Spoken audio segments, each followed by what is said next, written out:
Olá pessoal, olá, sejam muito bem-vindos. Mais uma aula do nosso curso Literatura, a Escrita como Criação. Parte desse curso maior, maravilhoso, que é o Memórias Construídas Online 2, promovido pela Via Cultural e com apoio do PROAC. Vamos a mais uma aula, sejam bem-vindos.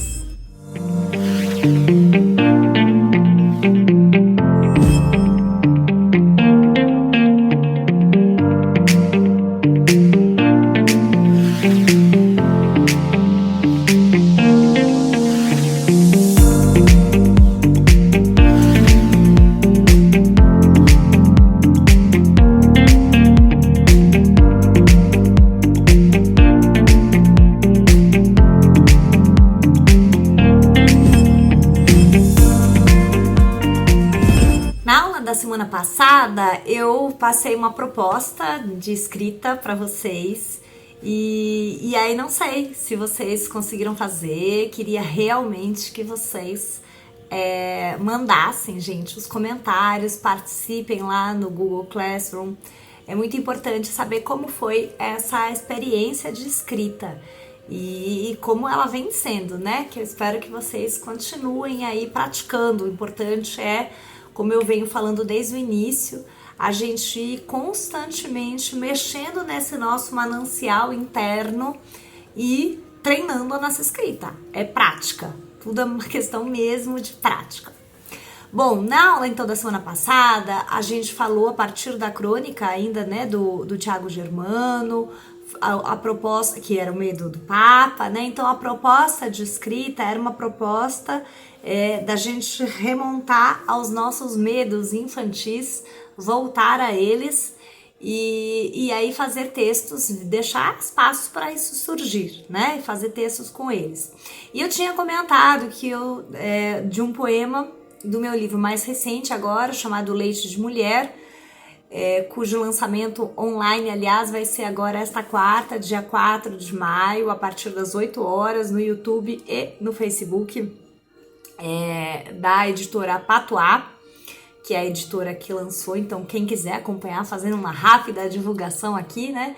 Mas enfim, o que importa, na verdade, é mostrar um poema para vocês. Eu falei de um poema que era ligado à questão do medo do mar, então eu queria hoje mostrar. Então, o poema é o seguinte. O poema chama justamente Primeira Vez e ele diz assim: com jeito e carinho, mamãe pedia que na areia mais fria nos instalássemos. Aquela em que estávamos, branquinha, afundava os pés, queimava, impossível brincar, fazer castelos ou torres, ou mesmo sonhar. Toda vez mamãe pedia, mas eu nunca queria.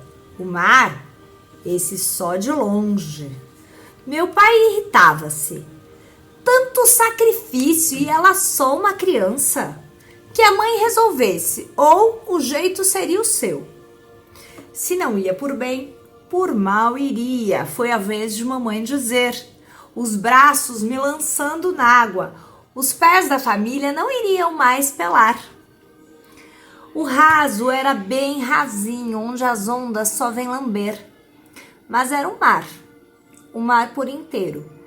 E eu gostei. A brincadeira era o mar, ainda quando mamãe cansava. Eu queria avançar, amar, deitar, ser o mar.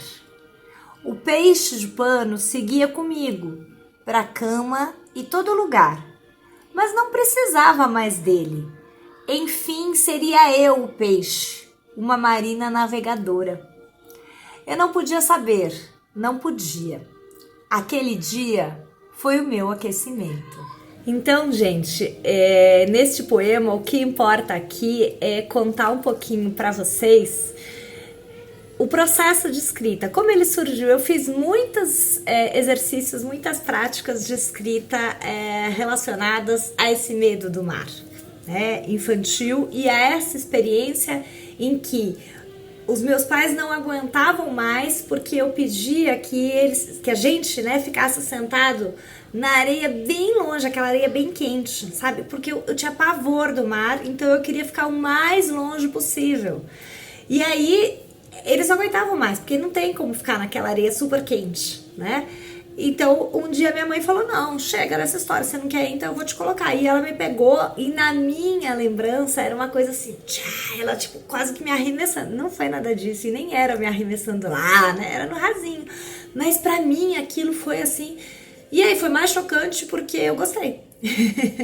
Né? Então eu fiz muitas experiências de escrever sobre isso, muitos exercícios, muitas práticas de escrever sobre essa memória. Então falando de uma coisa só, hein, bem específica.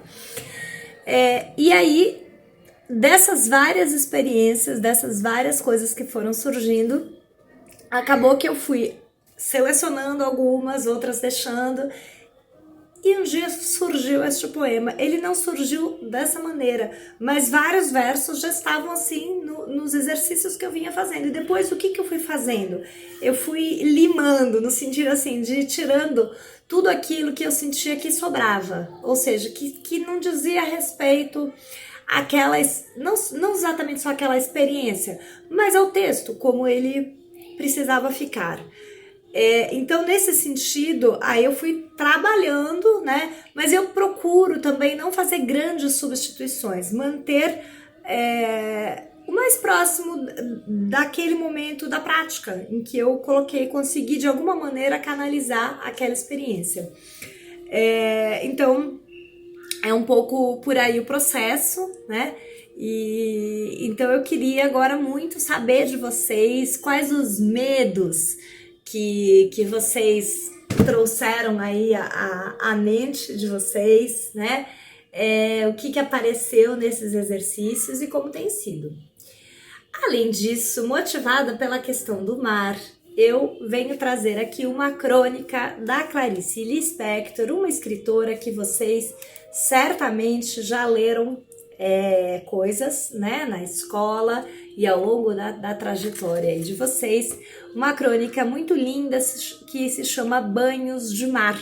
Então aí, né, aproveitando esse gancho com o mar, só que a Clarice não vai falar do medo do mar, ao contrário, ela vai falar do mar como uma experiência de alumbramento, de maravilhamento, de assim, uma experiência que ela fala de muita felicidade. Então, eu quero aqui trazer para vocês, eu vou comentar alguns trechos, vou colocar a crônica lá e vamos ver, espero que vocês gostem, é muito linda, eu acho que ela mexe bastante. Então a crônica se chama Banhos de Mar e ela começa da seguinte maneira: meu pai acreditava que todos os anos se devia fazer uma cura de banhos de mar. E nunca fui tão feliz quanto naquelas temporadas de banho em Olinda, Recife. Então ela já começa de cara trazendo esse personagem, essa figura paterna, né? Meu pai, e aí o que ele acreditava, né? Não significa então, e não importa na verdade para a crônica, que não vai importar se essa crença do pai era verdadeira ou não era, se ela trazia ou não benefícios para a saúde, né, dessa cura. Mas o que a cronista vai nos mostrar é que estes banhos de mar eram uma temporada de felicidade para ela, né? Então meu pai acreditava que todos os anos se devia fazer uma cura de banhos de mar. Ponto. Então essa é a primeira frase. E aí, ainda no mesmo parágrafo, e nunca fui tão feliz quanto naquelas temporadas de banhos em Olinda, Recife. Ponto. Ela quebra e traz o outro parágrafo em que ela vai falar mais coisas sobre o pai, olha, e sobre os banhos, né? Meu pai também acreditava, então um parênteses aqui, vejam que o primeiro parágrafo ela começou, meu pai acreditava. No próximo parágrafo, meu pai também acreditava, no segundo, né? Meu pai também acreditava. Às vezes a gente aprende na escola que a gente não pode repetir nada. Acontece que, de palavras e estruturas, né? Aqui a gente tem a oração aqui, né? Meu pai acreditava, meu pai também acreditava. Acontece que a repetição, o que ela não pode, vamos dizer assim, é ser inconsciente, é a gente não perceber que a gente está repetindo. Às vezes a gente tem manias, mesmo todo mundo tem, e vai mudando, são fases, né? Palavras que a gente gosta e a gente começa a pôr muito, embora, sei lá, várias, né? Mas isso vai mudando, né? Mas a repetição, ela pode ser um recurso estilístico, então basta a gente estar atento, né, a ela e saber usá-la, né?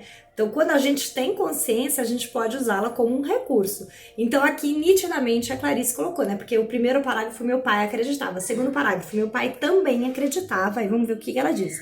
Que o banho de mar salutar, então aquele que traz saúde, né? Porque eram banhos de cura, era o tomado antes do sol nascer. Então, quer dizer, no primeiro parágrafo, a informação é que tinha que ser os banhos, né? Eram banhos de cura e a felicidade dela. Aqui, quando ela volta pro pai, com essa informação de que o banho, para trazer saúde, tinha um acréscimo. Não era qualquer banho de mar. Ele tinha que ser antes do sol nascer.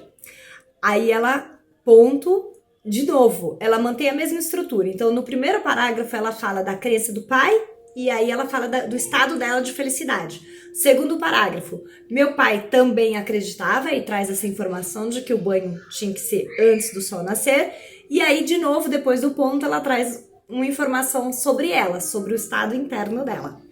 Como explicar o que eu sentia de presente inaudito? Olha só como ela considera um presente inaudito em sair de casa de madrugada e pegar o bonde vazio que nos levaria para Olinda ainda na escuridão. Então, como encontrar palavras para expressar esta sensação de tanta alegria, de tanta felicidade?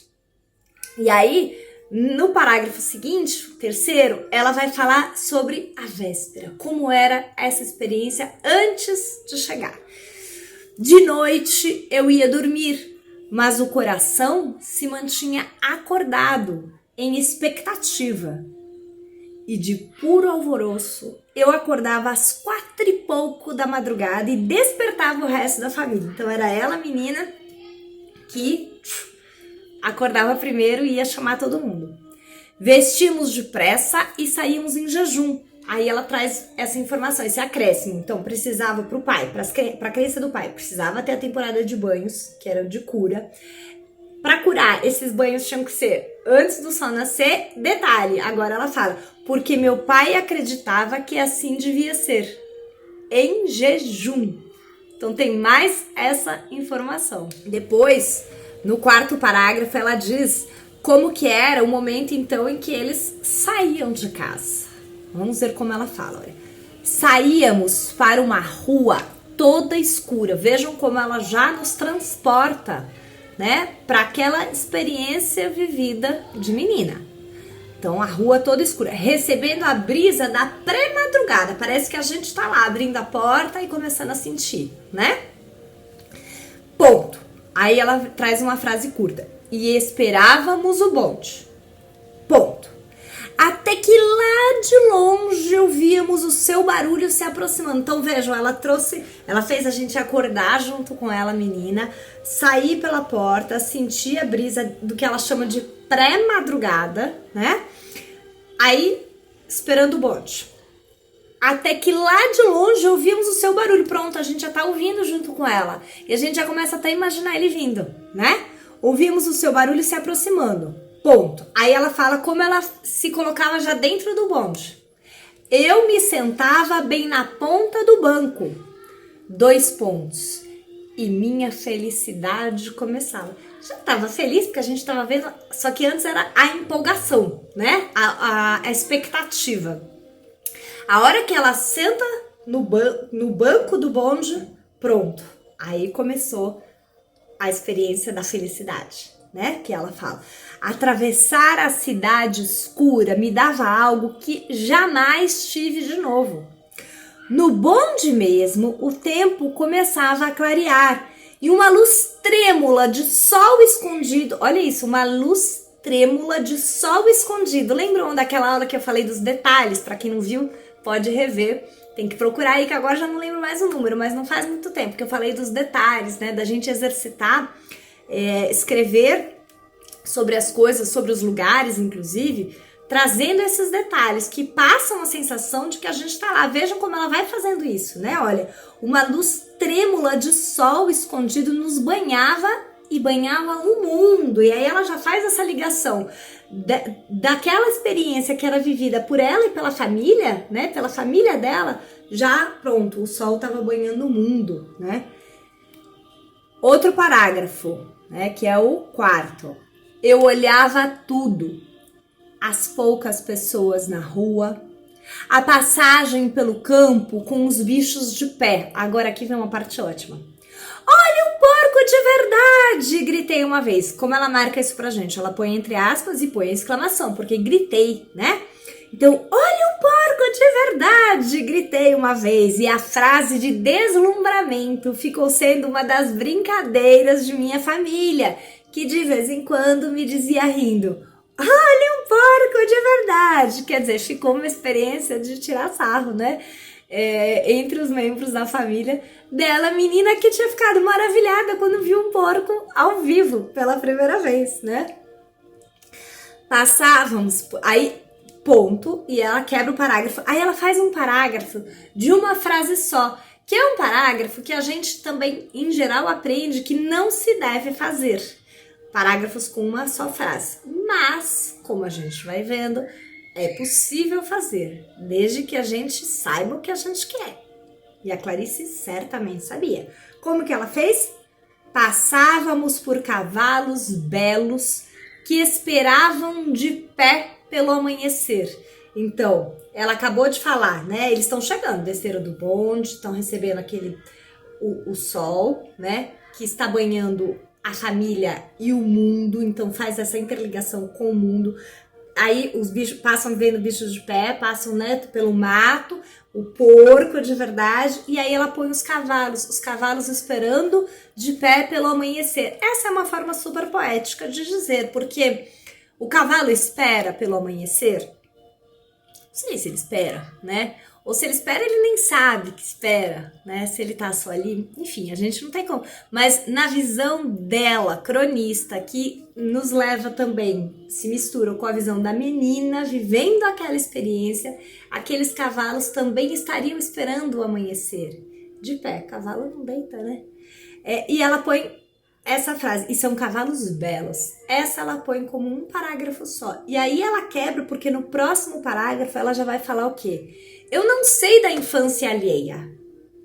Eu não posso falar nada da infância dos outros, mas eu falo da minha, ela diz, né? Mas essa viagem diária, olha, não chegamos na praia ainda. Essa viagem diária me tornava uma criança completa de alegria e me serviu como promessa de felicidade para o futuro. Olha que bonito, né? Me serviu como promessa de felicidade para o futuro. Minha capacidade de ser feliz se revelava, quer dizer, aqueles momentos eram momentos em que ela podia viver e ver que ela teria chances, né? Ela saberia ser feliz também. Eu me agarrava dentro de uma infância muito infeliz a essa ilha encantada que era a viagem diária. Olha só, né? Que bonito. Então, eu falei uma coisa, que eles tinham descido do bonde, não tinham descido. Ela ainda estava no bonde. Eu me atrapalhei aqui, porque eu olhava tudo, as poucas pessoas na rua, ela do bonde tá vendo a passagem pelo campo com os bichos e o porco e os cavalos, ela via do bonde ainda. Perdão, foi um equívoco, tá vendo? É que eu vou me empolgando de falar que as coisas, e aí, né, às vezes a gente, mas é assim mesmo, a gente vai, né, criando aqui os nossos caminhos. Muito bem. Aí ela ainda tá no bonde, eu quero ir mais um aqui, olha, antes da gente parar, antes dela sair do bonde. Aí ela fala, no bonde mesmo começava a amanhecer. Meu coração batia forte ao nos aproximarmos de Olinda. Vejam como isso também nos traz a sensação, né? A gente já imagina aquela menina. Ai, coração disparando, tá chegando, tá chegando, tá chegando, vou viver aquilo, vou entrar no mar, né? Finalmente saltávamos, e nós finalmente saltamos com ela, que foi nos levando ao longo de todos esses parágrafos nessa expectativa, né? Então, finalmente saltávamos e íamos andando para as cabinas. Isso é fantástico, gente, porque é uma coisa que não existe mais faz tempo, mas antigamente, bem antigamente, as pessoas, elas chegavam de roupa na praia. No máximo o maiô tava embaixo. O maiô, claro, muito diferente dos maiôs de hoje. Isso nem se fala. Mas aí as pessoas não iam assim, vou arrancando a roupa, que mesmo se tivesse o maiô de baixo. Às vezes nem tava, ia vestir. Tinha aquelas cabininhas, sabe que vocês já devem ter visto em filme, aquelas cabininhas de madeirinha assim, então tinha que entrar lá pra se trocar. Fantástico, né? Então, íamos andando para as cabinas, pisando em terreno já de areia misturada com plantas. Então aí também a gente já consegue imaginar, porque a gente já viu, né? A gente já consegue imaginar aquela areia que ainda tem planta, né? Tá chegando, até que vai ficar só areia, aí vai ficar mesmo a praia, né? Mudávamos de roupa nas cabinas. E nunca um corpo desabrochou como o meu quando eu saía da cabina e sabia o que me esperava. Quer dizer, ela fala do desabrochar do corpo, porque é essa experiência também do desnudar-se, né? Pra colocar a roupa de banhos. O corpo desabrochando, mas desabrochando dessa alegria desse encontro com o mar. Eu tô fazendo essa leitura pausada, a gente vai ver mais na próxima aula, porque é uma crônica muito linda, muito maravilhosa e que nos ajuda a pensar nos nossos próprios textos. E prestem atenção sempre nos detalhes. Eu vou colocá-la no Classroom também, tá bom? Então eu vou parar por aqui. Na próxima aula ela vai chegar na praia, tá bom? Obrigada, até lá, gente, uma ótima semana. Quem puder, agora, quarta-feira, além de assistir a aula da Via, né, vai ter a live de lançamento. Tchau, tchau!